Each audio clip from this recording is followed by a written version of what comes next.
Salut tout le monde, j'espère que vous allez bien. Alors aujourd'hui, je vais vous parler des erreurs fréquentes que font les jeunes investisseurs. Donc il y en aura 8. Donc la première erreur, c'est que souvent, j'ai remarqué que les gens, ils chipotaient pour quelques centimes. Donc par exemple, il y a une action qui cote 10,50 €. Ils l'ont étudiée et ils se disent qu'elle peut valoir 20 euros. En fait, eux, ils vont pas l'acheter à 10,50 €. Ils vont s'obstiner en mettant un prix à 10 euros et ils vont se dire, bah moi je veux l'acheter à 10 euros. Le problème, c'est qu'en faisant ça, en fait, ils, ils risquent de pas l'acheter et de rater en fait un gain potentiel important. Et ça, c'est quelque chose que j'ai déjà vu en fait au sein de mon entourage. L'action est à 10,50 €, ils se disent que ça peut valoir 20 euros et en fait, donc ils mettent un ordre à court limite vers 10 euros. Et en fait, l'action, en fait, elle descend pas à 10 euros. C'est-à-dire qu'elle est à 10,50, elle passe à 10,70, puis à 11, puis à 11,50. Puis ensuite, elle arrive à 12. Et là, ben, les gens, finalement, ils se disent, bah mince, moi, je voulais l'acheter à 10 euros. Là, elle est à 12 euros. Donc, ils osent plus l'acheter. Ils laissent tomber. Ils disent, bon, bah, je vais chercher une autre action. Et en fait, quelques mois ou quelques années après, ils revoient cette action-là. Donc, ils ont raté pour 50 centimes. Et en fait, l'action, elle cote 20, 30 euros, voire même 40 euros en fait. En fait, ils ont raté un multibaggeur juste parce qu'ils ont voulu gratter quelques centimes. Donc pour moi, mon conseil, c'est vraiment ne chipotez pas pour quelques centimes. S'il y a une action qui vous intéresse, si vous pensez qu'il y a un upside de 50%, de 100%, voire même plus, bah achetez l'action. Si, admettons, vous souhaitez mettre 1000 euros et que le prix vous convient pas vraiment, mais que vous pensez qu'il y a quand même un bel upside, dans ce cas-là, mettez 500 euros. Mettez, ayez au moins le pied, voilà, mettez un pied là, disons sur le bateau, enfin, ayez l'action. Et si jamais ça redescend, tant mieux, vous allez pouvoir renforcer et acheter à un prix plus convenable. Autrement, bah, si ça monte, au moins, vous serez déjà en partie investi. La deuxième erreur, c'est de vouloir faire du all-in. Alors ça aussi, ça c'est typiquement, c'est une erreur que je vois chez les débutants et les jeunes investisseurs. En fait, eux, ils arrivent avec un esprit un peu de kamikaze, en mode un peu Rambo. Ils se disent, voilà, moi je veux gagner beaucoup d'argent, je veux être riche, j'ai 10 000 euros ou 20 000 euros par exemple, je vais mettre tout mon argent sur une action. C'est en gros, soit je fais x2, x3, x4, soit je gagne beaucoup d'argent, soit je perds tout. Ils ont vraiment un esprit de. Il y a un côté un peu binaire. Soit je gagne beaucoup, soit je perds tout. Mais en fait, ils n'arrivent pas à. Ils regardent pas du tout la gestion du risque. Et ça, je trouve, c'est une grave erreur. Et le souci, c'est que même si cette personne, elle fait all-in sur une action, et qu'admettons, elle arrive à doubler son capital ou à le tripler, bah moi je vois ça comme un cadeau empoisonné. Parce que psychologiquement, ça va lui donner une mauvaise habitude. Elle va se dire, ah bah voilà, t'as vu, j'ai fait all-in sur cette valeur, j'ai eu raison. Ça fait x2, x3, j'ai gagné beaucoup d'argent. Et en fait, elle aura envie de le refaire. Et je connais une personne qui a fait ça, qui a gagné, qui a fait x3, voire même x4 sur Selectis, donc une biotech. Elle était très contente, elle a gagné pas mal d'argent. Elle a voulu refaire ce coup-là, et puis là, elle s'est cassé les dents. Et au final, là, ça fait 5, ça doit faire 6, 7 ans qu'elle investit. Aujourd'hui, en fait, elle a perdu tous ses gains, et elle a même perdu une partie de son capital. Donc sérieusement, vraiment, je vous déconseille de faire all-in. Plutôt, focalisez-vous sur une gestion du risque. Le money management, c'est super important. La troisième erreur, c'est de croire que un cours qui est tombé super bas, bah lui, il ne pourra pas aller plus bas. Là, c'est pareil, pour moi, c'est une fausse croyance et c'est archi faux. Un cours qui a beaucoup baissé et qui est tombé super bas, en réalité, si les fondamentaux sont mauvais, bah en fait, le cours peut continuer à aller beaucoup plus bas. Enfin, je veux dire, je l'ai vu moi plusieurs fois, j'ai vu des actions qui étaient à 10 euros, elles ont chuté en passant de 10 euros à 1 euro, voire même 90 centimes. Il y a plein de gens, on va sur les forums de Boursorama, il y a plein de gens, ils disent ouh là là, l'action elle était à 10 euros, on est à 90 centimes, ça s'est effondré, c'est pas cher maintenant, c'est le moment, faut y aller, ça ne peut que rebondir. Ça ne peut que rebondir, ça ne peut plus baisser. Et en fait, ils ont totalement faux.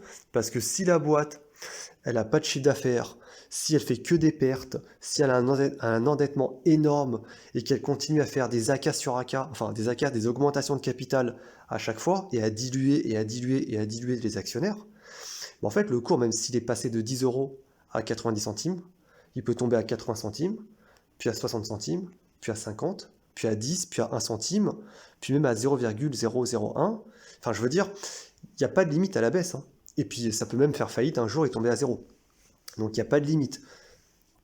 Et je vous invite justement, par exemple, à regarder l'action Neovac, et vous allez voir, c'est exactement ce qui s'est passé. Elle ne fait que de baisser, et ils enchaînent des augmentations de capital sur augmentation de capital, et ils diluent les actionnaires. Donc, voilà, retenez que une action qui a beaucoup baissé, et qui est au plus bas, même graphiquement, bah, ça ne veut pas dire qu'elle ne peut pas baisser plus. La quatrième erreur, c'est de croire qu'une action qui a beaucoup monté et qui est élevée ne peut plus monter. Là, pareil, c'est une croyance qui est super fausse. En fait, ce qu'il faut comprendre, c'est qu'il n'y a pas de limite à la hausse d'une action. Et tant que les fondamentaux y restent bons, tant que les bénéfices de l'entreprise y continuent à croître, bah, le cours de l'action peut continuer à monter. Et d'ailleurs, le meilleur exemple pour moi, c'est l'action de la société Berkshire Hathaway, donc qui est la société de Warren Buffett. Si vous regardez le cours en 1967, il était aux alentours de 12 $. Et aujourd'hui, aujourd'hui fin 2021, il est à 431 575 $. Donc il n'y a vraiment pas de limite à la hausse. Donc voilà, donc retenez que si le cours de l'action il a été même multiplié par 2, par 3, ça ne veut pas dire qu'il ne peut pas encore être multiplié par 2 ou par 3. La cinquième erreur, c'est de vouloir prévoir ce que la bourse va faire à court terme, ou bien de prévoir ce qu'une action va faire à court terme. Donc là, pareil, pour moi, c'est juste impossible.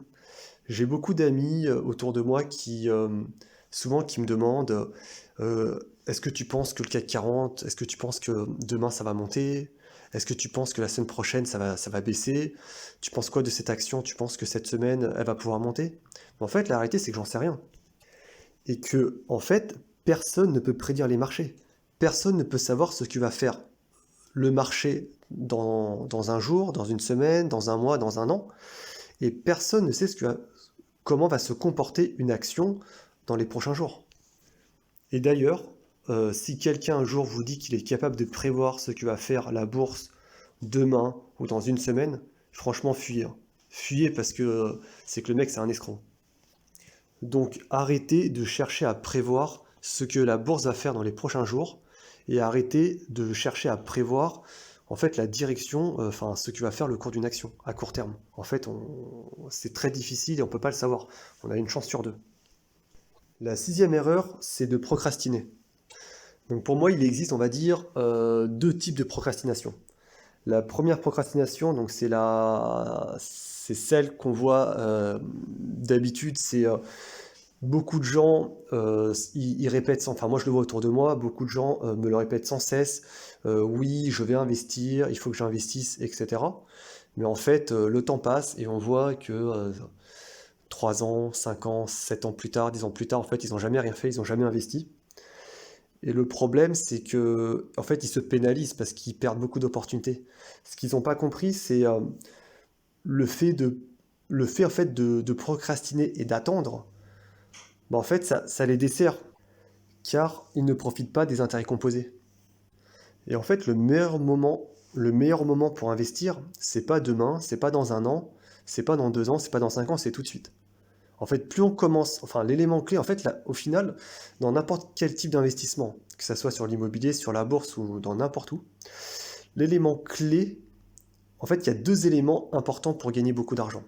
Le premier, forcément, c'est le capital. Plus on a un capital qui est élevé, et plus on va gagner de l'argent.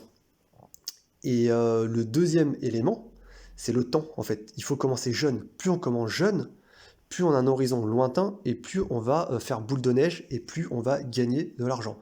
Donc tous les gens qui veulent investir, qui parlent tout le temps, mais qui procrastinent et en fait ne passent pas à l'action, bah, au final, il se pénalise énormément. Donc ça, c'est le premier type de procrastination. Le deuxième type de procrastination que j'ai remarqué, et ça, pour moi, c'est une grosse erreur de la part des jeunes investisseurs, c'est... Alors les gens, ils ont identifié une action intéressante, ils ont commencé à l'étudier, ils ont entendu des gens un peu experts qui lui ont dit, voilà, cette action, elle est pas mal, tu devrais la regarder, c'est intéressant. Ils disent, ok, pas de souci, ils la regardent un petit peu. Ils disent, ah ouais, effectivement, c'est intéressant. Mais ils passent pas à l'action. C'est-à-dire qu'ils ont du cash, ils ont déjà leur compte ouvert, etc., mais ils n'achètent pas. Peut-être parce qu'ils n'ont pas assez creusé, donc ils attendent. euh, mais ils savent que c'est une bonne opportunité. Mais pour X raisons, je ne sais pas, ils procrastinent, ils font rien. Et 6 mois, un an plus tard, ils se disent, ah mince, l'action elle a fait plus 50%. Ah bah je le savais, hein. Ah mais je suis dégoûté, je ne l'ai pas acheté, mais pourtant je le savais.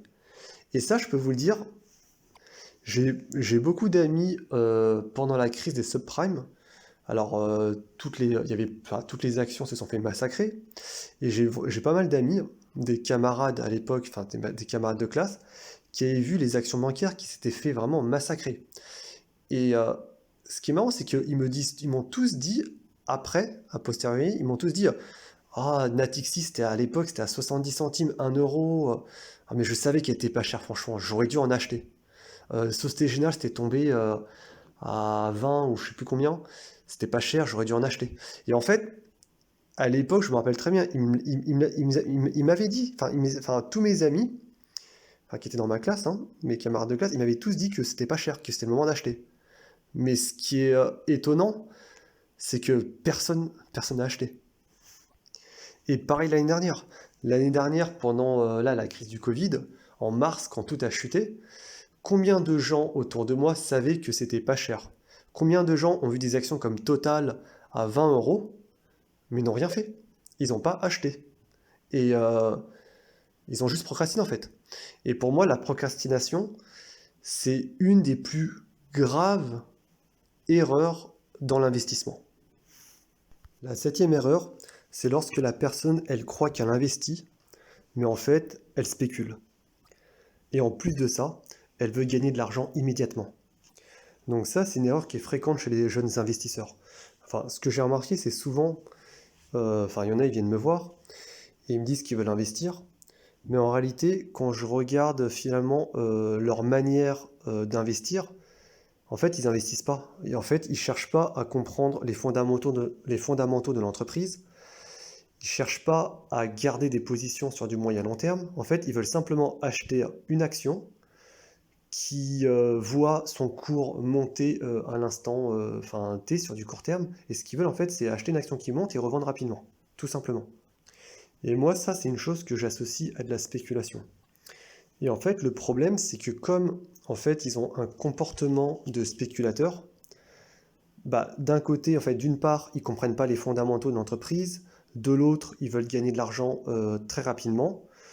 Du coup, en fait, ils vont baser leurs décisions juste sur le comportement des cours boursiers. Mais à court terme, le comportement d'une action, c'est très chaotique. Ça peut monter, mais ça peut redescendre rapidement. Et moi, ce que j'ai pu voir, c'est que, en général, il y en a beaucoup, ils finissent par perdre beaucoup d'argent. Sur un horizon moyen terme. Parfois, certains, par chance, au départ, ils avaient gagné de l'argent, mais au final, ils finissent par perdre de l'argent. Et ça, je l'ai constaté quand j'étais broker sur action. Tous mes clients qui spéculaient en fait à court terme, bah, sur un horizon moyen-long terme, ils avaient tous perdu de l'argent, alors que tous mes clients qui investissaient réellement sur du long terme, qui essayaient de comprendre des fondamentaux de l'entreprise, qui diversifiaient, etc., etc., donc qui étaient plutôt prudents, bah, eux, ils gagnaient tous de l'argent à long terme. Alors je dis pas que spéculer à court terme, je dis pas que faire du trading, qu'on peut pas gagner de l'argent en faisant du trading. Mais j'ai constaté que la majorité des gens qui spéculent ne gagnent pas d'argent. Alors certains en gagnent beaucoup, hein. Il y a des gens, ils arrivent quand même à gagner beaucoup d'argent, mais ça c'est une minorité. Et c'est pas de l'investissement. Donc faut pas confondre investissement et spéculation. Et la huitième et dernière erreur, c'est d'adopter un comportement moutonnier. Pour moi, en fait, il est très dangereux de suivre bêtement la foule. Et j'ai vu pas mal il y a pas mal de gens en fait qui vont, enfin, sans chercher à comprendre, sans chercher à étudier les fondamentaux, ils vont acheter des actions juste parce qu'elles ont beaucoup monté. Le problème, c'est qu'en ayant en ayant ce comportement moutonnier, ils vont acheter souvent, soit en fin de hausse, voire au plus haut, des actions souvent, enfin des daubes, et, euh, et ils vont souvent en fait se casser les dents dessus. J'en ai vu énormément sur les forums de Boursorama. Ils vont acheter des actions comme Delta Drone, enfin des actions qui gagnent pas d'argent, qui ont des fondamentaux mais vraiment de très mauvaise qualité, mais qui, à un moment, parce qu'il y a eu peut-être une petite news ou une spéculation, bah, le cours il a flambé, il a fait x2, x3, x4. Et donc certains, ben, ils se disent bah, ça va continuer à monter. Donc hop, ils rentrent dans le train. Mais le problème, c'est qu'ils ont acheté à des niveaux de valorisation extrêmement élevés. Ils ont acheté au plus haut. Et, euh, et 1 ou 2 jours après, bah là, l'action, elle commence à chuter fortement. Et là, ces gens-là, bah, comme ils connaissent pas l'entreprise, souvent, ils rentrent en mode espoir. Ils se disent, bon, ça va peut-être remonter. Finalement, ça continue à chuter encore fortement. Ils perdent 50%. Ils commencent à avoir peur, ils craquent, donc ils vendent. Et voilà, mais et ça arrive souvent, ce genre de situation. J'en ai vu, et j'ai vu énormément de gens sur Boursorama, enfin sur des forums, ils ont acheté, ils achètent souvent des actions, mais vraiment pourries, hein, des actions très mauvaises.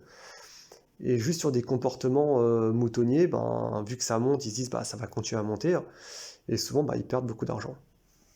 Donc voilà, la vidéo est terminée. N'hésitez pas à la liker si vous avez aimé, à me laisser un commentaire, et à la prochaine. Salut!